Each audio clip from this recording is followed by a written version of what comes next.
Bonjour à toutes et à tous. Bonjour à toutes et à tous. Merci.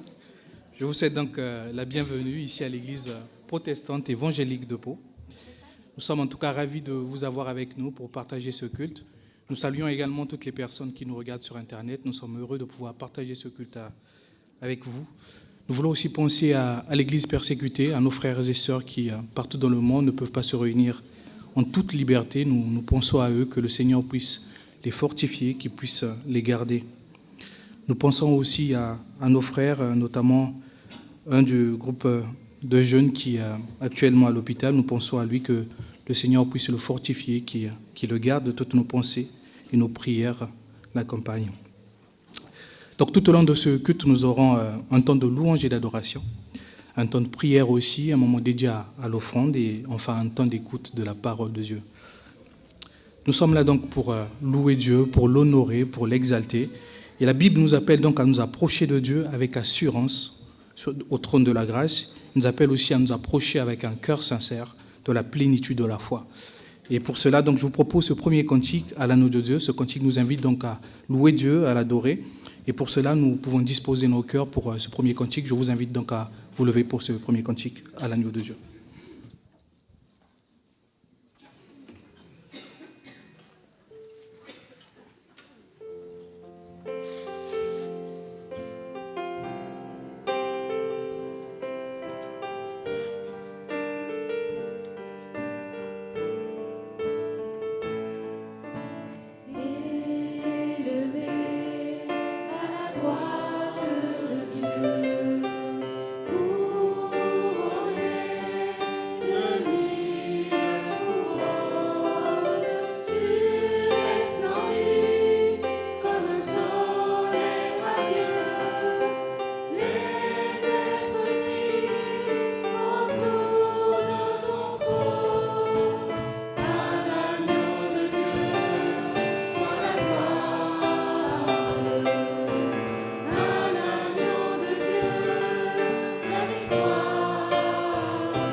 Vous pouvez donc prendre place. Je vous invite à ouvrir vos Bibles dans le livre de Psaume, Psaume chapitre 95. Nous lirons les versets de 1 à 4. Psaume 95, les versets 1 à 4. Je vais lire pour nous. Venez, chantons avec allégresse à l'Éternel, poussant des cris de joie vers le rocher de notre salut. Allons au-devant de lui avec des louanges, faisant retentir des cantiques en son honneur. Car l'Éternel est un grand Dieu, il est un grand roi au-dessus de tous les dieux. Il tient dans sa main les profondeurs de la terre et les sommets des montagnes. Les sommets des montagnes sont à lui. Ce psaume donc nous invite à adorer Dieu, à l'honorer. Et nous pouvions légitimement nous poser la question, pourquoi devrions-nous venir devant Dieu avec des chants? Pourquoi devrions-nous venir chanter avec allégresse devant l'Éternel? Pourquoi devrions-nous pousser des cris de joie devant Dieu? Et le psalmiste nous donne la raison un peu au verset 3, nous lisons « car ». Voilà, voici le mot-clé. « Car l'Éternel est le grand Dieu ». Voilà la première raison qu'il nous donne. Il est un grand roi au-dessous de tous les dieux. Voilà la seconde raison qu'il nous donne. L'auteur donc nous explique ici qu'il y a des faux dieux qui existent parce qu'il le dit dans le texte, mais l'Éternel est le grand Dieu. Il est au-dessus de tout cela. Il nous parle donc d'un Dieu grand, d'un Dieu puissant, voilà ce qu'il dit. Il tient dans ses mains les profondeurs de la terre. Il nous parle d'un Dieu créateur aussi. Les sommets des montagnes sont à lui. Voilà le portrait donc, que ce psalmiste nous fait de Dieu. Et au verset 6 et 7 donc du même livre de Psaume 95, il continue. « Venons, prosternons-nous et humilions-nous. Fléchissons les genoux devant l'Éternel, notre Créateur, car il est le Dieu et nous sommes le peuple de son pâturage, le troupeau que sa main conduit. Aussi, vous pouviez écouter sa voix aujourd'hui. Aussi, notre Église pouvait écouter sa voix aujourd'hui. Dieu n'a donc pas de rival dans le ciel ni sur la terre. Ne donnons pas non plus avoir de rival dans nos cœurs. Puisse nos cœurs puissent vraiment s'humilier, à adorer Dieu, à l'élever, à l'honorer au travers de ces deux cantiques qui sont avec des cris de joie et dans mon âme un beau soleil brille. Nous pouvons nous lever là aussi pour ces deux cantiques.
Vous pouvez donc prendre place, merci. Quel magnifique cantique que nous venons d'entonner tout à l'heure. Il y a 3 semaines de cela à peu près, donc c'était Pentecôte, et lorsque nous parlons de Pentecôte, on pense souvent à les fusions de l'esprit et les langues de feu qui sont posées sur les apôtres, ce qui est vrai, ce que la Bible nous raconte aussi. Mais un peu plus tard, il y a aussi le magistral discours de l'apôtre Pierre qu'il va faire dans Acte 2. Et lorsqu'il a fini son discours, la Bible nous a dit qu'il y a quelque chose qui s'est passé dans le cœur de ceux qui l'écoutaient, dans le cœur de son auditoire. Et ça, nous pouvons le lire dans le livre de Actes, Acte 2, les versets 37. Donc il s'agit là d'une prédication, d'un discours que Pierre va donner. Donc je vais lire pour nous. Donc après avoir fini son discours, il nous dit, la Bible nous dit: ils eurent le cœur vivement touché, et ils dirent à Pierre et aux autres apôtres: hommes frères, que ferons-nous? Pierre donc va leur répondre: repentez-vous, que chacun soit baptisé au nom de Jésus-Christ. Si vous avez donné votre vie à Jésus, vous êtes sans doute déjà passé par là. Un jour, vous avez été touché, vous avez été saisi par la parole de Dieu, soit en écoutant l'évangile dans une église ou par l'intermédiaire d'un frère ou d'une sœur qui vous a partagé l'évangile. Et vous voilà aujourd'hui donc dans cette église. Pour ces nouveaux disciples donc, qui eurent le cœur vivement touché, quelque chose va se passer aussi en même temps, c'est aussi la naissance de l'église. Et donc pour ces nouveaux disciples, voilà ce qui nous est écrit pour ces nouveaux disciples, Acte 2, 42, on va le lire aussi. Donc au verset 41, si vous regardez, vous levez juste la tête, au verset 41, il nous est dit par exemple que voilà, ceux qui acceptèrent la parole, donc avec ceux qui ont accepté la parole, ils persévéraient dans l'enseignement des apôtres. Dans d'autres versions, il nous est dit, ils s'attachaient à écouter assidûment l'enseignement des apôtres, de la communion fraternelle, telle que nous avons l'habitude de le faire avec le week-end d'aucun ou encore la fête du 1er mai à Gélos, de la fraction du pain, nous aurons l'occasion de le faire ici en partageant le pain et le vin, et dans les prières telles que nous le faisons aussi les mardis et même dans les groupes de maison. Donc après avoir entendu l'évangile, le plan de Dieu, le désir de ce nouveau chrétien était de connaître davantage Jésus-Christ. Celui dont les apôtres parlaient avec ferveur, assurance, avec tant de sagesse, celui qu'ils redécouvrent à nouveau par la prédication de l'apôtre Pierre. À présent, leurs yeux sont ouverts, ils veulent connaître ce Jésus-Christ mort et ressuscité. Le contexte ici est assez pesant parce que tous ne veulent pas entendre parler de Jésus-Christ, notamment les membres du Sanhédrin. Et il nous est rapporté dans Actes 19, 20 par exemple, Pierre et Jean sont arrêtés et sommés de ne pas parler de Jésus-Christ, la Bible nous rapporte. Mais Pierre et Jean leur répondit: jugez-vous en vous-même. Est-il juste devant Dieu de vous obéir plutôt qu'à Dieu? Quant à nous, nous ne pouvons pas garder le silence sur ce que nous avons vu et entendu. Au bénéfice donc de cette grâce, ces nouveaux disciples qui étaient animés d'un fervent désir de connaître Dieu, de marcher davantage par lui, de marcher dans ses pas, je vous invite à chanter ce magnifique cantique, Connaître Christ. Mais là aussi, permettez-moi de vous lire quand même quelques paroles de ce très beau chant. Il nous est dit donc dans ce chant: mon cher désir, c'est de connaître Christ. En lui, j'ai gagné la justice. Ce don de Dieu, ce précieux trésor, c'est ce qui a animé l'apôtre Pierre et l'apôtre Jean lorsqu'ils parlaient de Jésus-Christ. Éclipse donc tous mes vains efforts, ma pleine joie, c'est de connaître Christ, en qui mon âme est affermie. Dans l'abondance ou dans la douleur, même en prison, voilà, ils disent on ne peut pas garder le silence sur ce que nous avons vu. Sa paix viendra garder mon cœur. Le refrain de ce chant nous dit: Jésus, je veux te connaître, toi mon bien suprême, illumine mon esprit. Que mon âme émerveillée en toi seul soit comblée, car tu es ma vie. Chantons ce cantique avec joie, qu'il soit également le reflet des soupirs de notre cœur, que nous puissions le chanter, non pas par obligation, mais parce que nous adhérons complètement à ces paroles. Et j'encourage vivement le groupe de jeunes à accompagner l'Assemblée parce que nous le connaissons très bien. Levons-nous pour ce cantique.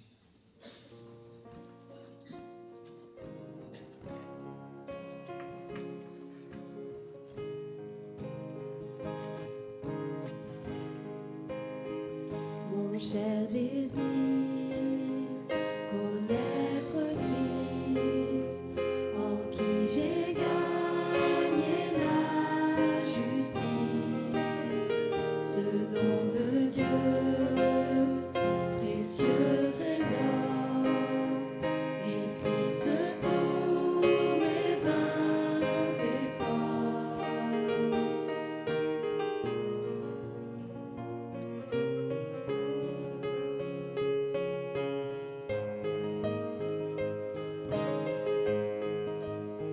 Ma pleine joie, connaître Christ, en qui mon âme est affermie, dans l'abondance ou la douleur, sa paix viendra garder mon cœur.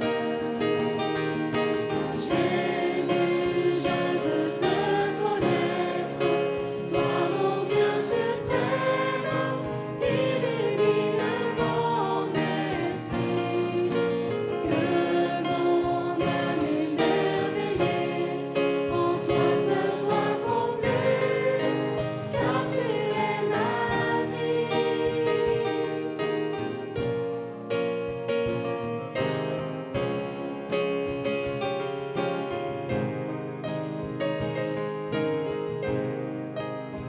Je veux grandir en sainteté, à Jésus être conformé, en communion à ses souffrances, être changé par sa puissance.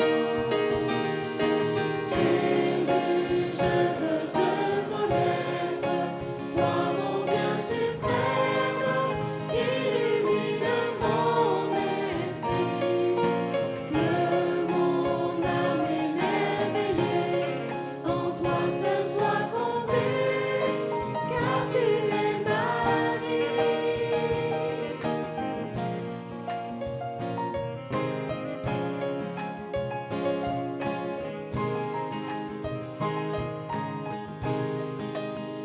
Je veux courir, saisir le prix, pour lequel Jésus m'a saisi.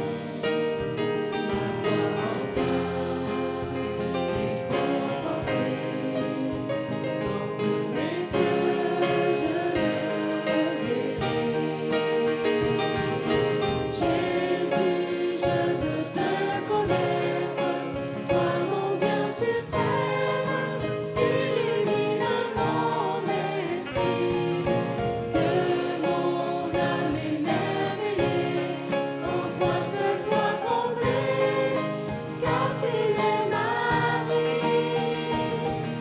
Jésus, je veux te connaître, toi mon bien suprême, illumine mon esprit, que mon âme émerveillée en toi seul soit comblée, car tu es ma vie.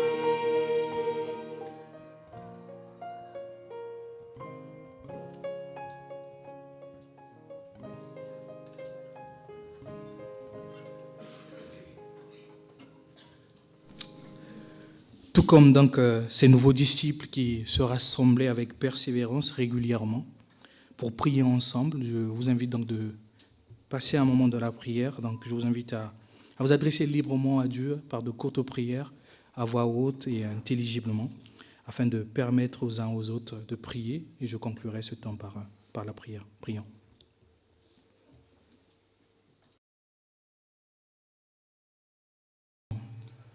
Te dire merci, nous est dit dans ta parole que nous sommes des pèlerins sur cette terre, mais pendant ce temps, Seigneur, ce que nous désirons davantage, plus que tout, Seigneur, c'est te connaître davantage, marcher, Seigneur, tel que tu nous appelles.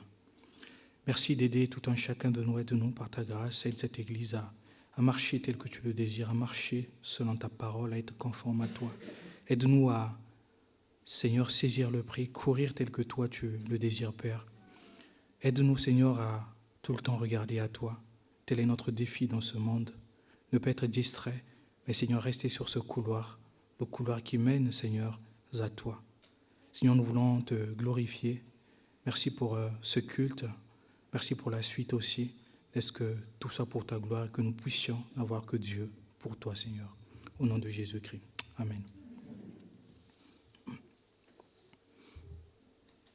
Au début de culte, je disais que nous aurons un temps d'offrande, donc nous aimons bien expliquer pourquoi nous le faisons aussi. Donc l'offrande est une forme d'adoration. Dimanche après dimanche, on explique, on le dit, c'est important. Il s'agit pour nous de nous souvenir que tout appartient à Dieu et que c'est lui qui est notre pourvoyeur. Nous avons pour beaucoup d'entre nous des employeurs, mais c'est Dieu le pourvoyeur au travers de l'employeur et bien d'autres. Et lorsque nous lisons la Bible, que ce soit l'Ancien Testament et le Nouveau Testament, Dieu dit de donner avec un cœur disposé, notamment dans le livre de 2 Corinthiens au chapitre 9. S'agissant de la collecte des dons de l'Église, il s'agit d'un contexte bien particulier, d'un texte bien particulier, mais quand même, voilà, on peut le réutiliser nous. Il nous est dit donc de donner avec joie, donc de donner volontairement un acte dénué de contrainte, car Dieu aime celui qui donne avec joie. Donc sentez-vous libre de participer à ce moment-là. Et nous chanterons le chant suivant, « Béni soit ton nom », nous pouvons nous lever. J'invite aussi les frères que j'ai sollicités à faire passer le sac d'offrande.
Vous pouvez prendre place. Je vais juste prier pour les offrandes.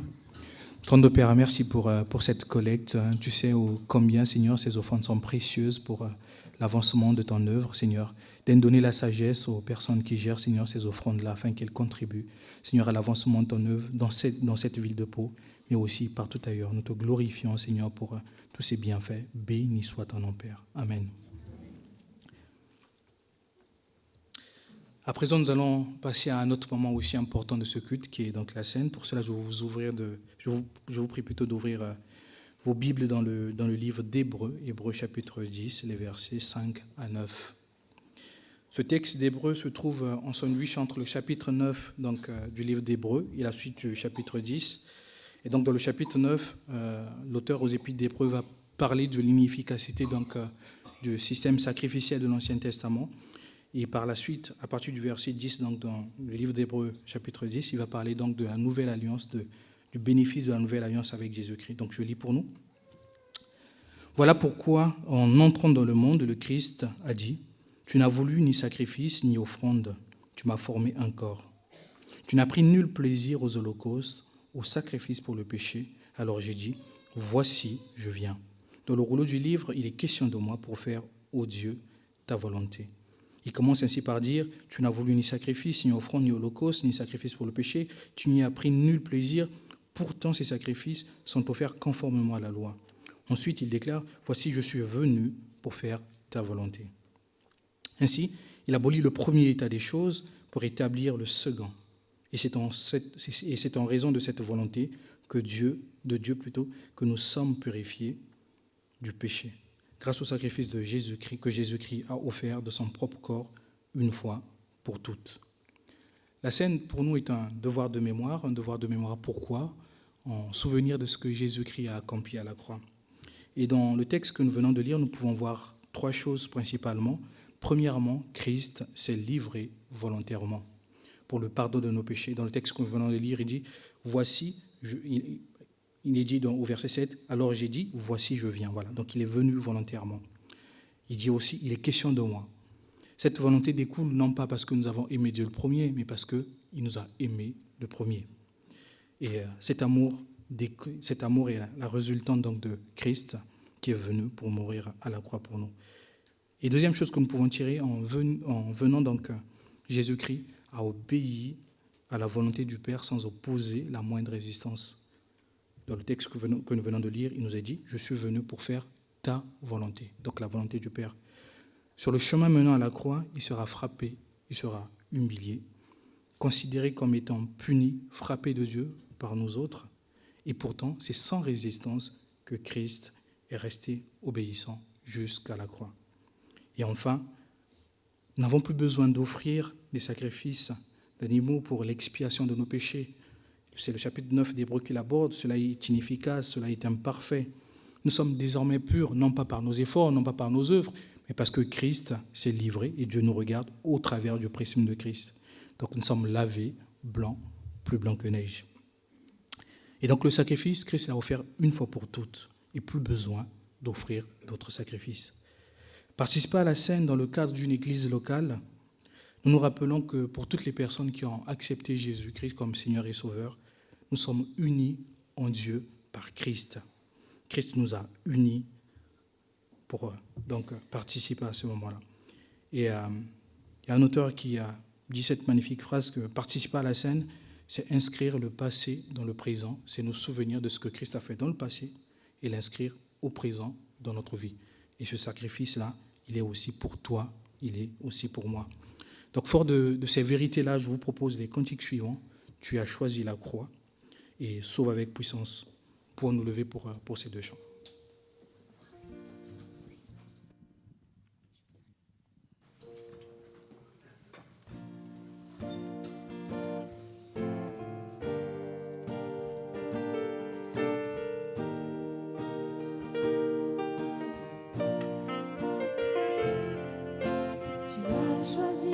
Choisis la croix, vie parfaite, une mort parfaite, le choix de la croix,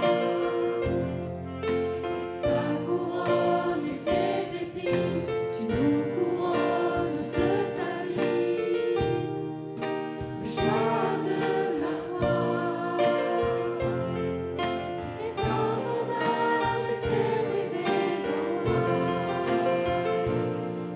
sauvé jusqu'à la mort, tu as vaincu.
pouvez prendre place. À toutes les personnes donc, qui ont reconnu ce Sauveur, qui l'ont accepté, qui ont cru à ce sacrifice, à l'agneau de Dieu qui vient pour ôter leurs péchés, je vous invite donc à vous lever pour participer à la scène. J'invite aussi les frères que j'ai sollicités pour m'aider à distribuer les éléments. Nous nous attendons donc pour prendre le pain et boire le vin.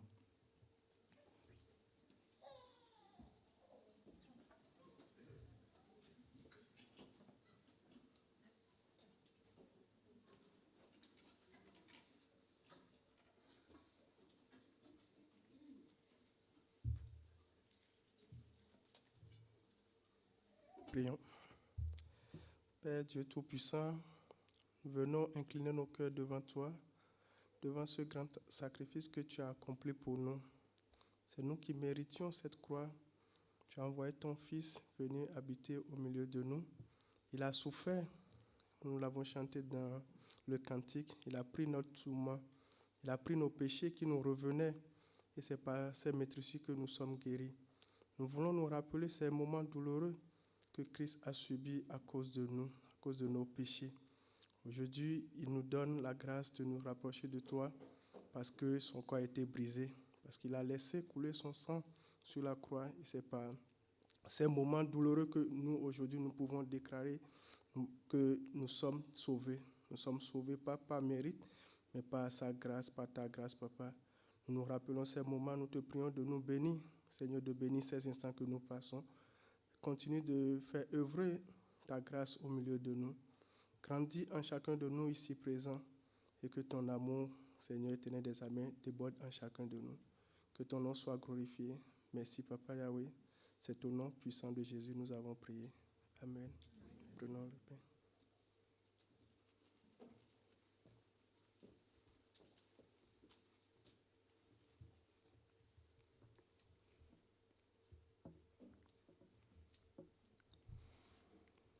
Seigneur Jésus, tu es parfait et Seigneur, dans ta perfection, tu nous as aimés, Seigneur, d'un amour inconditionnel, jusqu'à aller à la croix pour nous. Tu as subi le pire des châtiments, Seigneur. Et c'était un choix. Tu as fait la volonté du Père et quoi qu'il en coûte, Seigneur, tu es allé jusqu'au bout. Ton sang a coulé à la croix pour nous purifier, pour nous laver de tous nos péchés. Et Seigneur, aucune de nos œuvres ou quoi qu'on fasse, Seigneur, n'aurait pu nous laver comme tu l'as fait. Seigneur, aujourd'hui, on sait où on ira après notre mort. On sait qu'on viendra te rejoindre. Et Seigneur, on n'a qu'une hâte, c'est de te revoir. Seigneur, merci pour tout ce que tu as fait pour nous. Merci pour ce que tu continues de faire. Merci pour qui tu es. Au nom de Jésus, Amen.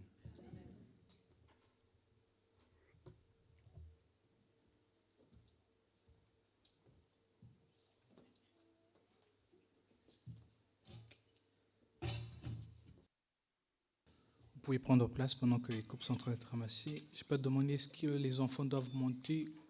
Oui, donc nous invitons les petits et les grands à monter.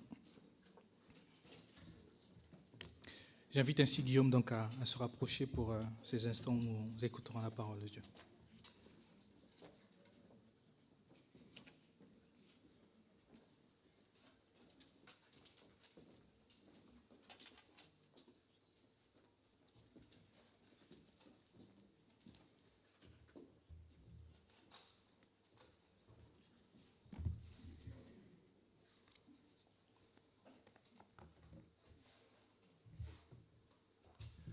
Bonjour à tous. Bon, c'est toujours un mélange de joie et de responsabilité de se retrouver ici. Mais la joie l'emporte sur l'appréhension. Pour commencer, je voudrais vous parler d'un récit que j'ai entendu il y a quelque temps déjà, qui était le procès d'un homme politique qui était accusé de malversation, abus de biens sociaux, détournement d'argent, enfin, des choses très étonnantes pour un homme politique, mais toujours est-il qu'à son procès, l'accusé présentait les faits d'une manière assez personnelle. est tellement personnel qu'à un moment, le juge l'a interrompu pour lui dire « Mais monsieur, ce n'est pas la vérité. » Et là, l'accusé a rétorqué « Oui, oui, mais c'est ma vérité. C'est ma vérité. »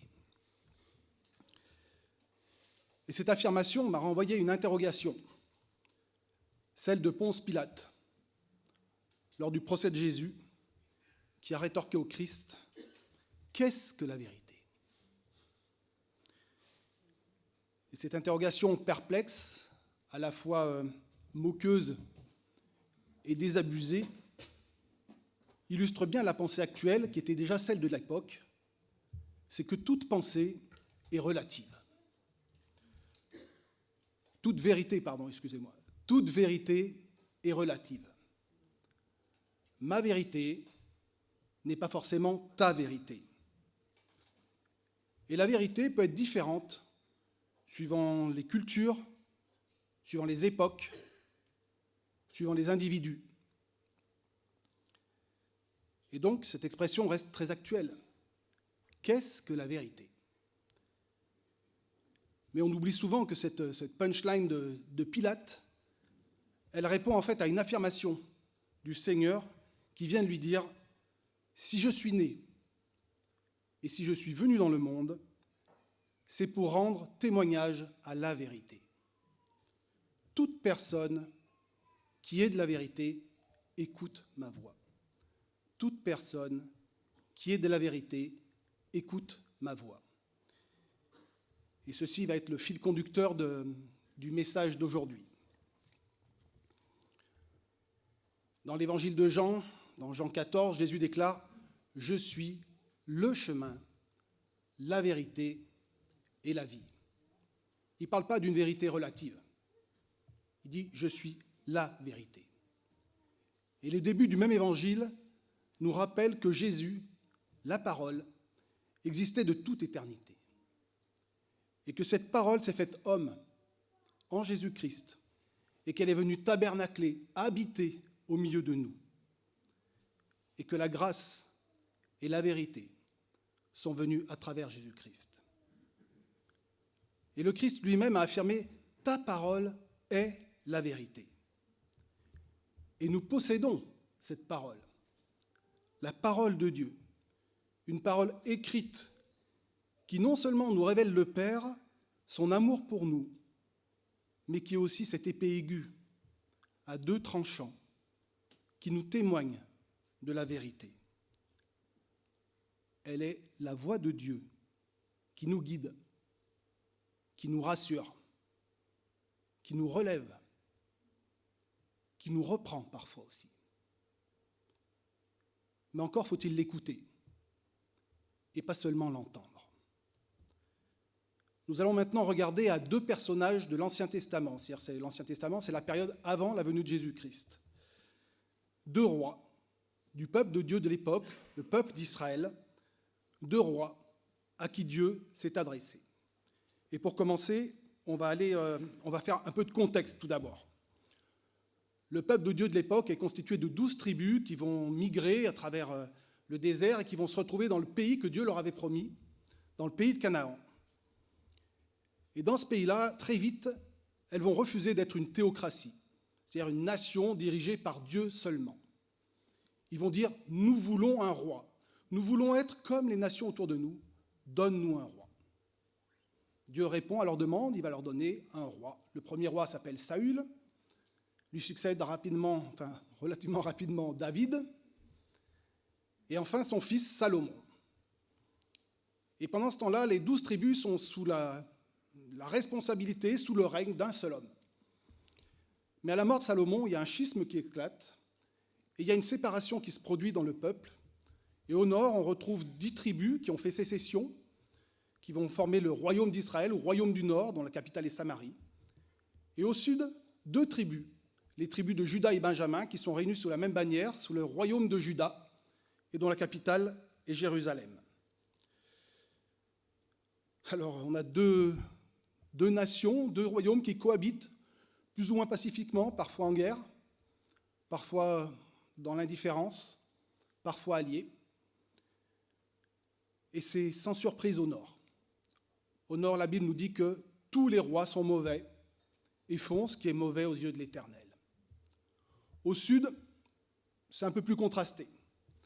La majorité des rois ne sont pas terribles, mais quelques-uns de temps en temps sortent du lot, et sous leur conduite, le peuple connaît un réveil spirituel plus ou moins long et plus ou moins durable.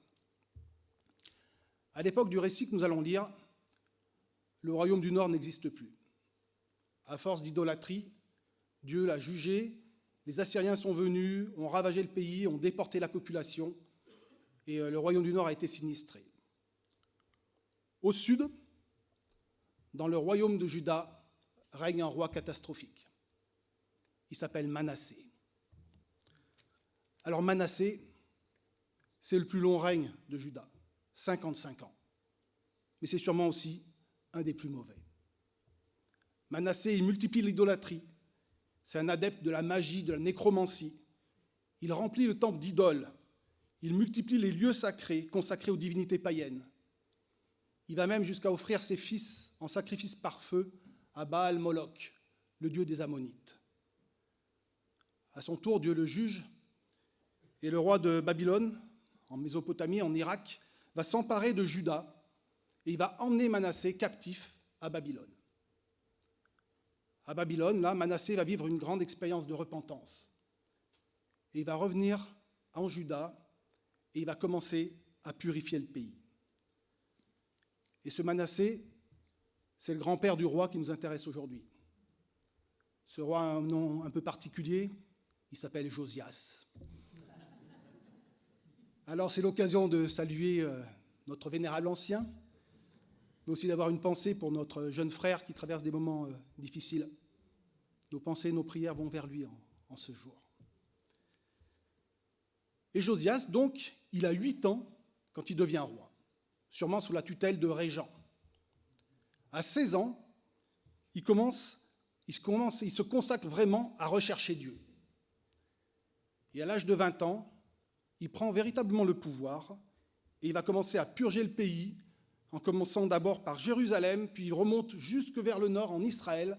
Il purge le pays de l'idolâtrie. Il purge le pays, il purge le temple. Il va ensuite commencer à restaurer le temple de Jérusalem. Et pour cela, il collecte l'argent qui a été amené à la maison de Dieu par les habitants de Juda et par le reste de Jérusalem. Alors les travaux peuvent commencer. Et on va donc lire maintenant, c'est dans le deuxième livre des Chroniques des rois de Juda. On va lire dans le chapitre 34. On va lire les versets 14 à 18. 2 Chroniques 34, verset 14. Au moment où l'on sortait l'argent qui avait été apporté dans la maison de l'Éternel, le prêtre Hilkija trouva le livre de la loi de l'Éternel transmise par Moïse. Alors, Hilkija prit la parole et dit à Shaphan le secrétaire, « J'ai trouvé le livre de la loi dans la maison de l'Éternel. » Hilkija donna le livre à Shaphan. Shaphan apporta le livre au roi lorsqu'il lui fit son rapport. Il dit, « Tes serviteurs ont fait tout ce qui leur a été ordonné. Ils ont ramassé l'argent qui se trouvait dans la maison de l'Éternel et l'ont confié aux inspecteurs et aux ouvriers. » Puis, Shaphan le secrétaire annonça au roi, « Le prêtre Hilkija m'a donné un livre. » Et Shaphan le lut devant le roi. La redécouverte de la loi de Dieu.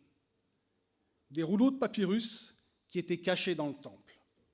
Les théologiens pensent qu'il s'agissait du livre du Deutéronome. Qu'est-ce que c'est ce livre du Deutéronome?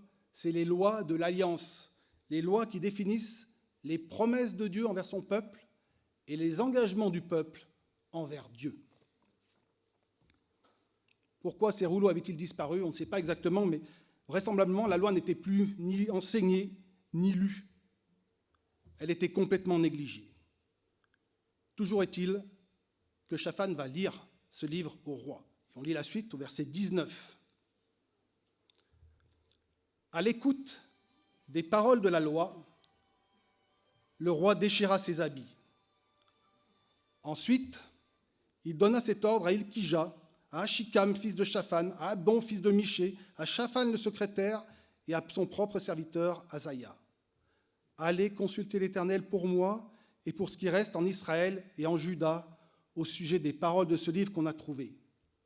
En effet, elle doit être grande, la colère de l'Éternel, prête à se déverser sur nous, parce que nos ancêtres n'ont pas respecté la parole de l'Éternel et ne se sont pas conformés à tout ce qui est prescrit dans ce livre. Voilà la réaction de Josias.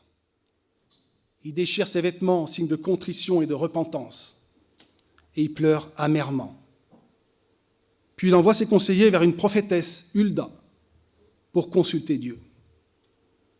Et Hulda va alors confirmer les menaces et les avertissements contenus dans le rouleau de la loi. Mais elle va donner aussi un message d'espoir de la part de Dieu pour le roi qui s'est humilié et repenti. Verset 26. « Mais vous annoncerez au roi de Juda, qui vous a envoyé pour consulter l'Éternel, « Voici ce que dit l'Éternel, le Dieu d'Israël, au sujet des paroles que tu as entendues. Ton cœur a été touché, tu t'es humilié devant Dieu en entendant ces paroles contre cet endroit et contre ses habitants. Tu t'es humilié devant moi, tu as déchiré tes habits et tu as pleuré devant moi. Eh bien, moi aussi, j'ai entendu cela, dit l'Éternel. Je te ferai rejoindre tes ancêtres, tu rejoindras ta tombe dans la paix, et tes yeux ne verront pas tous les malheurs que je ferai venir sur cet endroit et sur ses habitants. » Et ils rapportèrent cette réponse au roi. Une bonne nouvelle. Une bonne nouvelle pour Josias. Et Josias ne va pas garder ça pour lui. Il ne veut pas garder ses paroles d'espoir pour lui seul, il va rassembler tout le peuple, lui lire le livre et enfin renouveler l'alliance mosaïque entre le peuple et Dieu. C'est la suite, verset 29. Le roi fit rassembler tous les anciens de Juda et de Jérusalem, puis il monta à la maison de l'Éternel avec tous les hommes de Juda et les habitants de Jérusalem, les prêtres, les Lévites et tout le peuple, du plus grand au plus petit. Il lut devant eux toutes les paroles du livre de l'Alliance qu'on avait trouvé dans la maison de l'Éternel. Le roi se tenait sur son estrade et il conclut une alliance devant l'Éternel. Il s'engagea à suivre l'Éternel et à respecter ses commandements, ses instructions et ses prescriptions de tout son cœur et de toute son âme, en appliquant les paroles de l'Alliance écrites dans ce livre. Il fit s'engager dans l'Alliance tous ceux qui se trouvaient à Jérusalem et en Benjamin, et les habitants de Jérusalem se conformèrent à l'alliance de Dieu, du Dieu de leurs ancêtres. Josias fit disparaître toutes les pratiques abominables de tous les territoires appartenant aux Israélites, et il obligea tous ceux qui se trouvaient en Israël à servir l'Éternel, leur Dieu. Pendant toute sa vie, ils ne se détournèrent pas de l'Éternel, le Dieu de leurs ancêtres. Une magnifique histoire. Un roi qui redécouvre la parole de Dieu, qui l'écoute, qui se repent, qui s'humilie, qui rencontre le pardon de Dieu et qui retourne dans l'alliance. Et non seulement lui, mais en entraînant à sa suite tous ceux qui l'entourent. Une véritable réforme avant l'heure. Un digne prédécesseur de Calvin ou de Luther. On redécouvre les Écritures saintes et on revient à la parole de Dieu.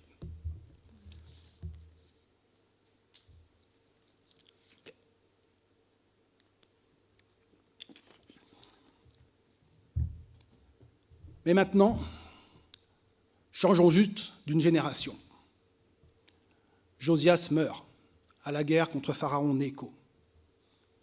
C'est la catastrophe. Le roi de la réforme est mort. Tout le peuple pleure sur lui. Les chantres élèvent des complaintes pour lui. Jérémie s'y associe. Le prophète Habacuc va s'écrier « Je ne comprends pas ce que tu fais, Seigneur éternel. Je ne comprends pas. Tant d'espoir placé sur Josias et tu permets sa mort. J'ai confiance en toi, mais je ne comprends plus rien. » Le roi de la réforme est mort. Mais qu'en est-il du réveil spirituel qu'il avait suscité? Son fils Joachaz est fait roi à sa place, mais destitué par Pharaon au bout de 3 mois seulement. Il est alors remplacé par un autre de ses fils, Joachim. Et Joachim, lui aussi, va recevoir une parole de Dieu. Et ça, on le trouve dans le livre de Jérémie, livre du prophète Jérémie, au chapitre 36. Jérémie 36. Jérémie 36, verset 1. La 4e année du règne de Joachim, fils de Josias, sur Juda, cette parole fut adressée à Jérémie de la part de l'Éternel. Procure-toi un livre. Tu y écriras toutes les paroles que je t'ai dites concernant Israël et Juda, ainsi que toutes les nations, depuis le jour où j'ai commencé à te parler, à l'époque de Josias, jusqu'à aujourd'hui. Quand la communauté de Juda entendra tout le mal que je prévois de lui faire, peut-être chacun renoncera-t-il à sa mauvaise conduite. Alors, je pardonnerai leurs fautes et leurs péchés. Voilà le cœur de Dieu. Peut-être renonceront-ils. Alors, je pardonnerai. Jérémie appela Baruch, fils de Nérija, et celui-ci écrivit dans un livre, sous sa dictée, toutes les paroles que l'Éternel lui avait dites. Puis, Jérémie donna cet ordre à Baruch. J'ai un empêchement, je ne peux pas me rendre à la maison de l'Éternel. Tu iras toi-même là-bas et tu feras, dans le livre que tu as écrit sous ma dictée, la lecture des paroles de l'Éternel au peuple. Tu le feras dans la maison de l'Éternel le jour du jeûne. Tu le liras aussi à tous les Judéens qui se seront déplacés depuis leur ville. Peut-être adresseront-ils des supplications à l'Éternel. Peut-être chacun renoncera-t-il à sa mauvaise conduite. En effet, c'est d'un grand déversement de colère et de fureur que l'Éternel a menacé ce peuple. Baruch, fils de Nérija, se conforma à tout ce que lui avait ordonné le prophète Jérémie. Il fit dans le livre la lecture des paroles de l'Éternel dans la maison de l'Éternel. Alors les secrétaires du roi, les chefs du peuple, entendent parler de cette lecture, entendent parler de ce livre, de cette parole de Dieu qu'il leur est adressée. Alors ils appellent Baruch, verset 14. Verset 14. Alors tous les chefs envoyèrent vers Baruch, Jéhoudi, fils de Néthania, descendant de Chélémia et Cushi, pour lui dire « Prends avec toi le livre dont tu fais la lecture au peuple et viens. » Baruch, fils de Nérija, prit le livre avec lui et se rendit auprès d'eux. Ils lui dirent « Assieds-toi donc et lis-le-nous. » Et Baruch leur en fit la lecture. À l'écoute de toutes ces paroles, ils se regardèrent les uns les autres terrifiés et dirent à Baruch « Nous devons absolument faire un rapport complet au roi. » Verset 20. Ils allèrent ensuite trouver le roi dans la cour, tout en laissant le livre dans la chambre d'Élishama, le secrétaire, et lui firent un rapport complet. Le roi envoya Jéhoudi prendre le livre. Ce dernier alla le prendre dans la chambre d'Élishama, le secrétaire, et ce fut lui qui en fit la lecture au roi et à tous les chefs présents à ses côtés. Le roi était alors installé dans ses appartements d'hiver, puisque c'était le 9e mois, et un brasero était allumé devant lui. Lorsque Jéhoudi avait fini de lire 3 ou 4 feuilles, le roi les découpait avec le couteau du secrétaire et les jetait dans le feu du brasero, et ce, jusqu'à la fin du livre. À l'écoute de toutes ces paroles, le roi et tous ses serviteurs ne furent pas terrifiés et ne déchirèrent pas leurs habits. Elnathan, Delaya et Guémaria étaient même intervenus auprès du roi pour qu'il ne brûle pas le livre, mais il ne les avait pas écoutés. Il ordonna au contraire à son fils Jérachméel, à Seraya, fils d'Asriel, et à Chélémia, fils d'Abdil, d'arrêter le scribe Baruch et le prophète Jérémie, mais l'Éternel les cacha. La sentence ne tarde pas. Verset 30.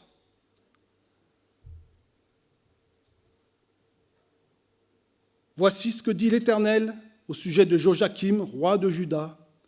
Aucun des siens ne siégera sur le trône de David, et son cadavre sera exposé à la chaleur pendant le jour et au froid pendant la nuit. J'interviendrai contre lui, contre sa descendance et contre ses serviteurs, à cause de leurs fautes, et je ferai venir sur eux, sur les habitants de Jérusalem et sur les Judéens, tout le mal dont je les ai menacés, sans qu'ils en tiennent compte. » Quelques années encore, et Nebuchadnezzar, le roi de Babylone, vient. Il va s'emparer de Jérusalem, il va ravager la ville, il va détruire le temple et déporter l'élite du peuple. C'est le début de la période de la captivité et la fin des rois en Israël et en Juda. Une histoire terrible. 2 rois donc.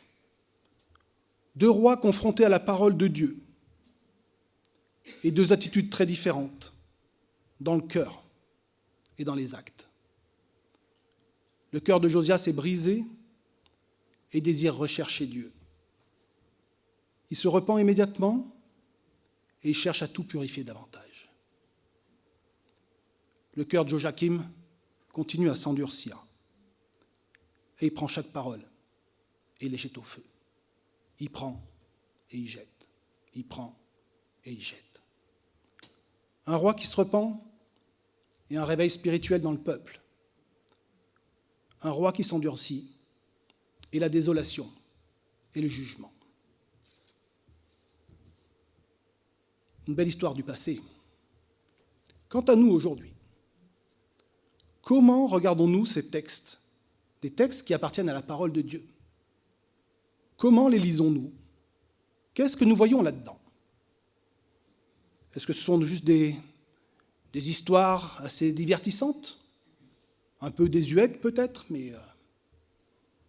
Ou alors, est-ce que nous les voyons comme des avertissements solennels? Comme des ombres, vous savez, des traces écrites, des traces des réalités spirituelles. J'aimerais aujourd'hui en ressortir 2 applications pratiques. Une d'abord pour nous qui nous disons, qui nous revendiquons chrétiens. Nous avons ici 2 cœurs, 2 types de cœurs d'hommes de l'époque, mais qui sont toujours actuels. Un cœur qui est malléable, un cœur qui est capable de faire un pas en arrière et de s'examiner. Vous savez, c'est à l'exemple du roi David. David était le roi selon le cœur de Dieu, mais aussi un roi tellement humain. Et David, il est tombé. Il a commis l'adultère. Puis il a perpétré, ou plutôt il a fait commanditer un meurtre. Un enfant est né de cet adultère, et il se tient là, dans l'indifférence la plus totale. Et un jour, il y a un prophète qui vient, qui s'appelle Nathan. Nathan, il vient voir David et il lui raconte une histoire terrible d'injustice sociale dans son royaume. Et David se drape dans son indignation. Il veut dire, comment? Mais moi, je suis un roi, je suis le roi selon le cœur de Dieu, et dans mon royaume, ça se passe cela, ça ne se passera pas comme ça. Et Nathan va lui dire, cet homme, c'est toi. Et là, David, il est devant un choix. Il est roi, il a le pouvoir absolu, pouvoir de vie et de mort sur un prophète. Et il choisit de faire un pas en arrière et de regarder à lui-même, à ce qu'il a fait, à sa conduite devant Dieu. Il va se crier « J'ai péché contre toi seul, Seigneur éternel. C'est pourquoi tu es juste dans tes paroles, sans reproche dans tes jugements. » Si vous ne savez pas comment prier quand vous avez péché devant Dieu, je vous invite à lire le psaume 51. Un roi avec un cœur malléable, des hommes et des femmes qui sont appelés à avoir des cœurs malléables. Ou alors, un cœur dur, un cœur non enseignable. Ne me juge pas. Tu ne sais pas ce que j'ai vécu. Tu ne connais pas ma famille, tu ne connais pas mon passé. Et puis, Dieu est un Dieu de grâce. De quel droit viens-tu me reprendre? C'est un Judas Iscariote, un des disciples du Christ. 3 ans à le suivre. 3 ans à écouter ses enseignements. Repris à de nombreuses personnes, à de nombreuses reprises par le Christ lui-même. Appelé à lui, invité à se repentir. Et qui va vendre son maître pour 30 pièces d'argent. le prix d'un esclave. Deux cœurs différents donc, et deux actions différentes. Un cœur brisé, un cœur qui s'humilie, qui se repent, qui accepte d'être pris, qui reconnaît ses torts, qui demande pardon. Nous allons lire un petit passage dans 2 Corinthiens, deuxième épître aux Corinthiens, au chapitre 7.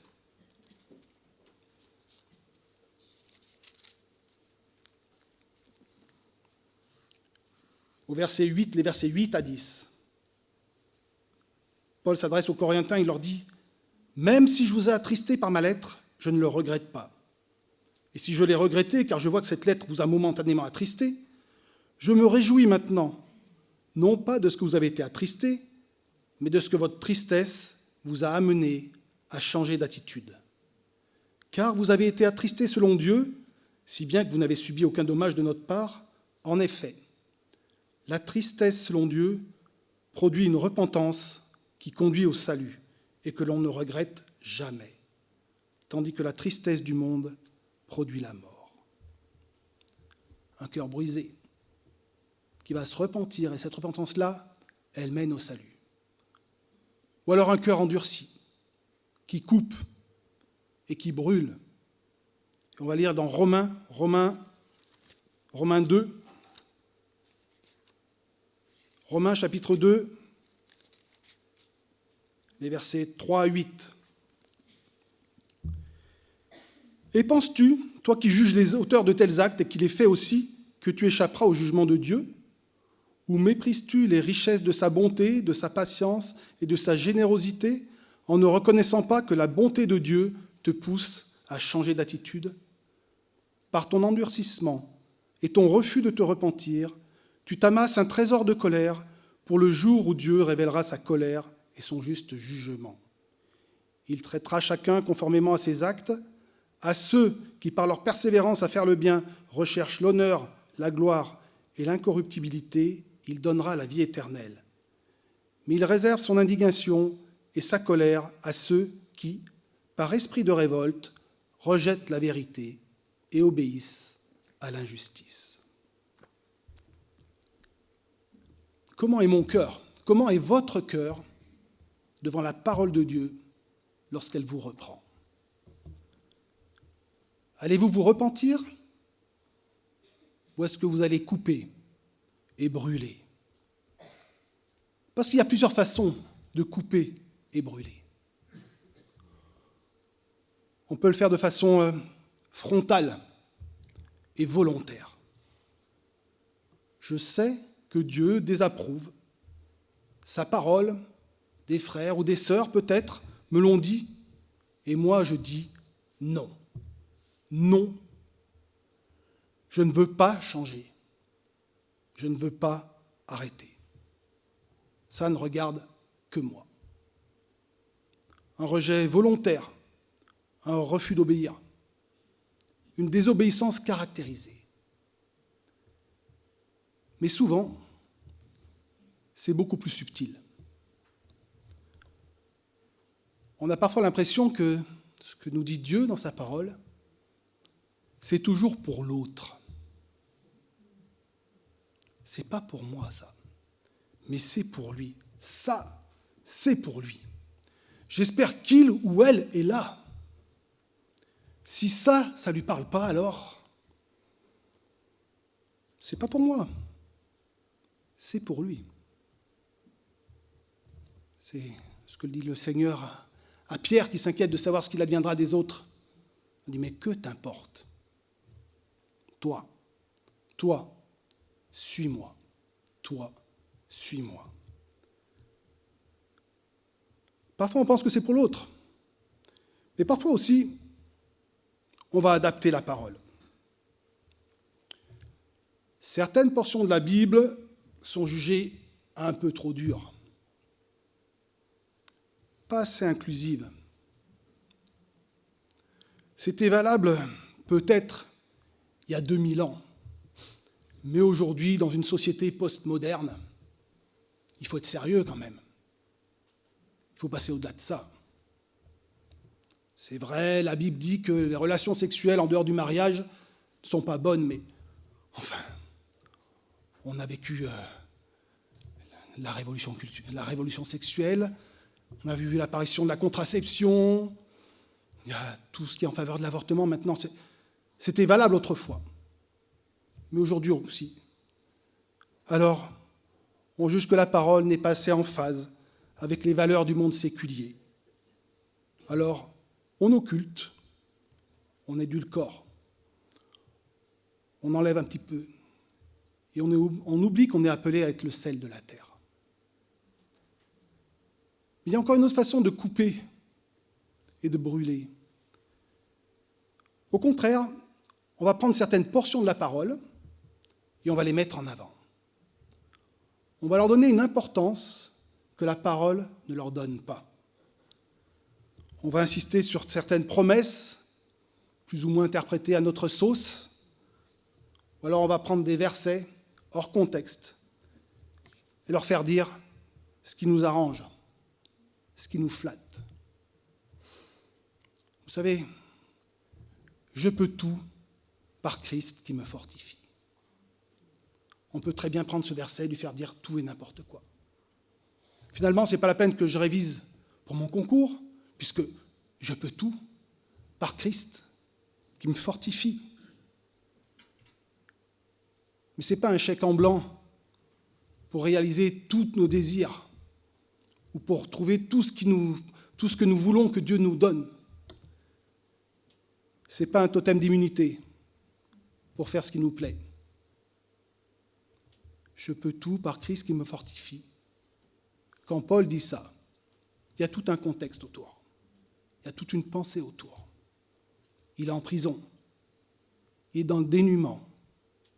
Ce verset, c'est un appel à vivre dans le contentement. C'est un soutien quand on est dans l'épreuve. Mais bien souvent, nous aimons lui faire dire toute autre chose qui nous arrange beaucoup plus. Alors un cœur brisé qui s'humilie, un cœur dur qui coupe et qui brûle. Deux cœurs différents, deux attitudes différentes et des conséquences différentes aussi. Un cœur brisé, une grande repentance, et un retour à Dieu et un réveil spirituel. La parole nous taille, vous savez, elle nous émonde. Elle nous fait grandir en coupant les gourmands, les mauvaises pousses. Elle vient enlever les fruits qui sont gâtés, qui sont pourris. On a une période actuellement, c'est important de tailler la vigne, de la palisser si on veut qu'elle grandisse et qu'elle porte du fruit. Et c'est ce que fait la parole pour nous. Et d'un autre côté, on voit un homme comme Joachim, et qui nous ressemble bien souvent, malheureusement, avec un cœur endurci, qui refuse d'être purifié. Et puis ça entraîne une déchéance morale, et finalement le jugement. Mais attention en plus, ce n'est pas juste individuel, mais ça va affecter tous ceux qui nous entourent. Ça va affecter l'Église locale. Ça peut être comme un cercle vertueux qui tire tout le monde vers le haut, ou comme un cercle vicieux qui fait chuter notamment les plus faibles.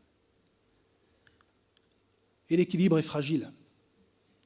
Une seule génération entre Josias et Joachim. Et la différence est ténue entre une église ou un chrétien qui marche avec son Dieu et un chrétien ou une église rétrograde. Et pourtant, la parole est là pour nous guider. David l'a dit, ta parole est une lampe à mes pieds, une lumière sous mon sentier. Jésus lui-même a confirmé le rôle central de la parole dans la vie du croyant. L'homme ne vivra pas de pain seulement, mais de toute parole qui sort de la bouche de Dieu.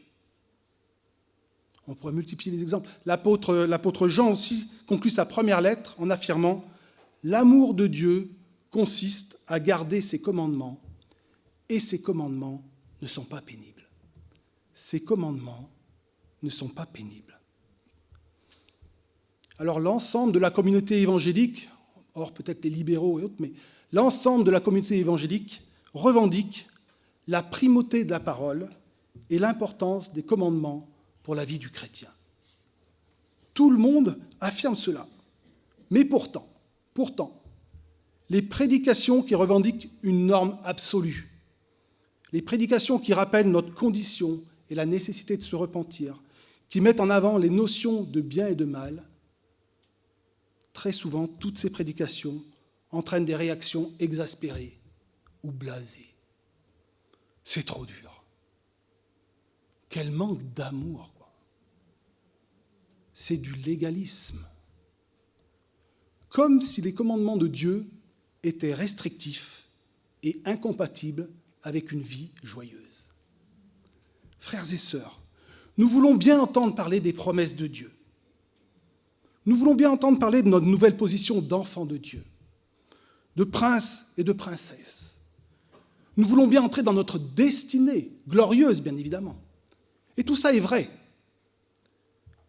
Mais nous ne voulons pas entendre que non seulement la porte est étroite, mais que le chemin qui mène au salut, lui aussi, est resserré.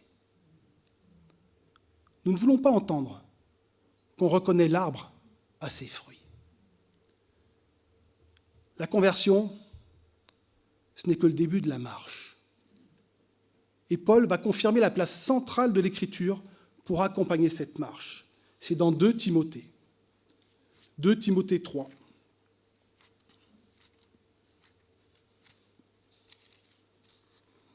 Les versets 16 et 17. 2 Timothée 3, verset 16. Toute l'Écriture est inspirée de Dieu et utile pour enseigner, pour convaincre, pour corriger, pour instruire dans la justice, afin que l'homme de Dieu soit formé et équipé pour toute œuvre bonne.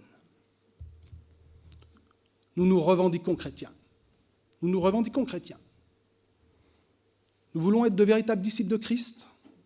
Alors, laissons la parole de Dieu, rien que la parole de Dieu, et toute la parole de Dieu, déterminer notre marche. Nous, chrétiens assumés, nous ne sommes pas appelés à nous conformer au monde qui nous entoure. Nous sommes appelés à être la lumière du monde. Et maintenant, une deuxième application. Je me suis adressé à ceux qui sont chrétiens, mais peut-être qu'aussi parmi nous se trouvent des personnes qui n'ont pas encore accepté de plier le genou devant Dieu. Des personnes pour lesquelles une vie de disciple de Jésus-Christ ne signifie rien. Il est encore temps de faire un choix. La Bible vient encore aujourd'hui vous interpeller.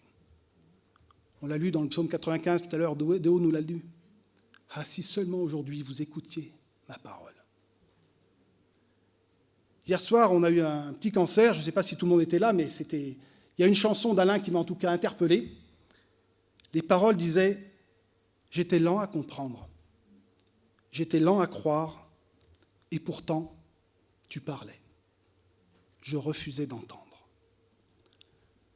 Alors par la Bible, Dieu parle. Il parle. Dieu nous parle de notre relation avec lui.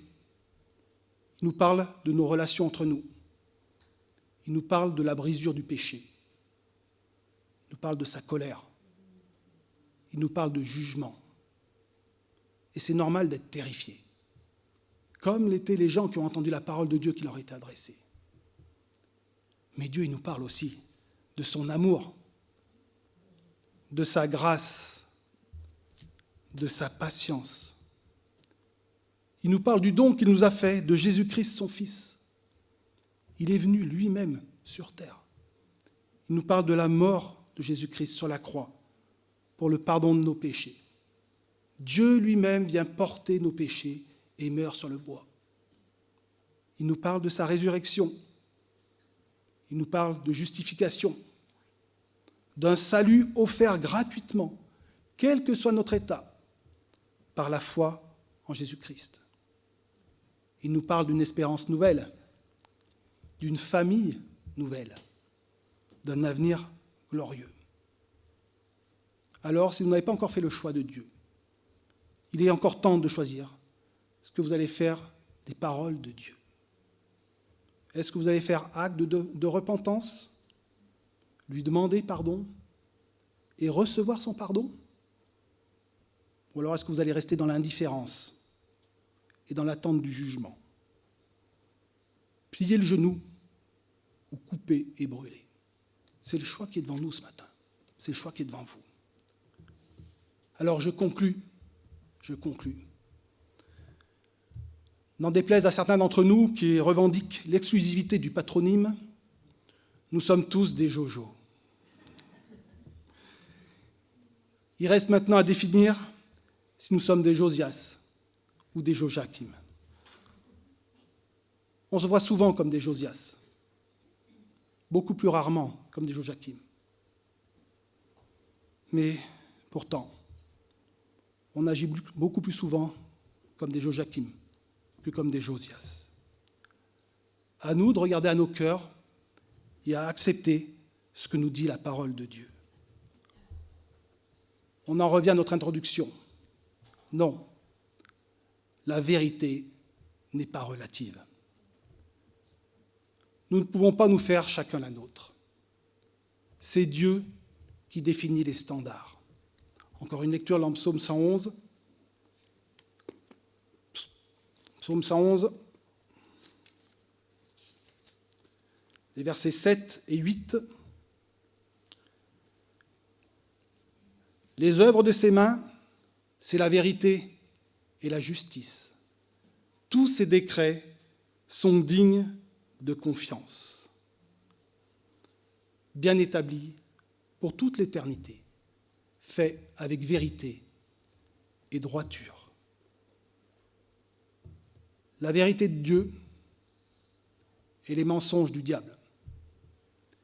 Qui allons-nous écouter?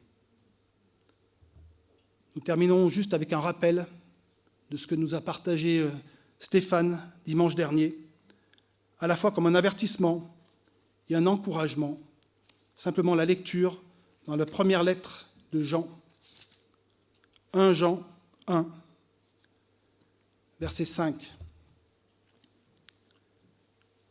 Voici le message que nous avons entendu de Dieu et que nous vous annonçons. Dieu est lumière et il n'y a pas de ténèbres en lui. Si nous disons que nous sommes en communion avec lui tout en marchant dans les ténèbres, nous mentons et nous ne mettons pas la vérité en pratique. Mais si nous marchons dans la lumière, tout comme Dieu lui-même est dans la lumière, nous sommes en communion les uns avec les autres et le sang de Jésus-Christ, son Fils, nous purifie de tout péché. Si nous disons que nous n'avons pas de péché, nous nous trompons nous-mêmes et la vérité n'est pas en nous. Si nous reconnaissons nos péchés, il est fidèle et juste pour nous les pardonner et pour nous purifier de tout mal. Si nous disons que nous n'avons pas péché, nous faisons de Dieu un menteur et sa parole n'est pas en nous. Nous nous inclinons dans la prière pour terminer. Seigneur notre Dieu, nous voulons te remercier pour ta parole. Cette parole qui est là pour nous guider, pour nous diriger. Et même si parfois elle nous remet en question, Seigneur, nous savons que c'est par amour que tu veux nous aider à grandir. Alors nous te louons parce que nous avons cette liberté, en tout cas dans notre pays, de pouvoir l'ouvrir facilement, de pouvoir nous la procurer facilement. Et nous te demandons pardon parce que malgré toutes ces facilités, nous devons reconnaître que nous la négligeons parfois. Nous devons reconnaître aussi que quand nous la lisons, nous ne la laissons pas toujours agir dans nos cœurs et venir couper et sortir ce qui a à sortir de nos cœurs. Nous préférons nous-mêmes de notre côté couper et brûler tout ce qui nous dérange, Seigneur. Alors pardonne-nous pour cela. Donne-nous un cœur qui soit enseignable, un cœur qui soit malléable, un cœur à l'écoute, un cœur qui est apte à être repris, un cœur aussi qui peut reprendre les autres avec douceur et amour. Tu vois nos cœurs, tu sais ce qu'il en est de chacun d'entre nous. Nous te demandons de nous donner des cœurs qui soient prompts à obéir, prompts à écouter, prompts à mettre en pratique, Seigneur. Nous te louons pour cet amour et cette patience que tu as envers nous. Mais nous voulons aussi encore une fois t'intercéder pour ceux qui entendent cette parole, mais qui refusent de l'écouter. Nous voulons te prier pour tous ceux qui nous entourent et qui n'ont pas plié le genou devant toi. On t'en demande que cette parole ne soit pas juste une musique plus ou moins agréable, ou au contraire plus ou moins dérangeante, mais que cette parole soit vraiment la puissance de Dieu pour le salut de celui qui l'entend. Par le nom de Jésus-Christ, j'ai prié. Amen.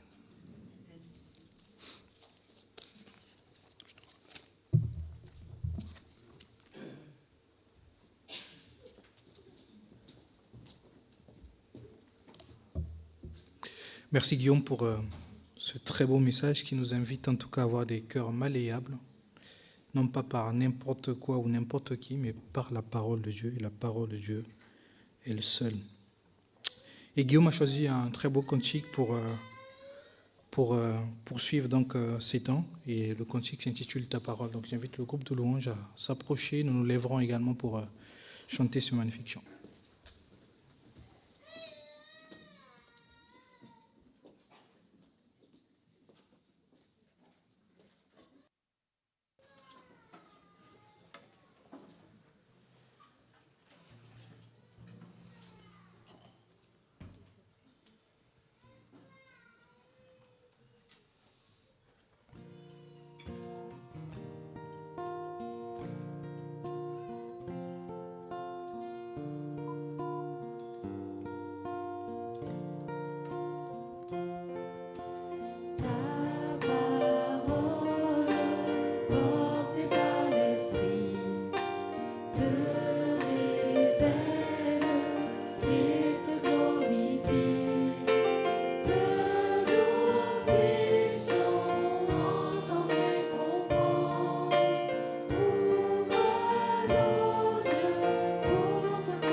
Vous pouvez prendre place, merci.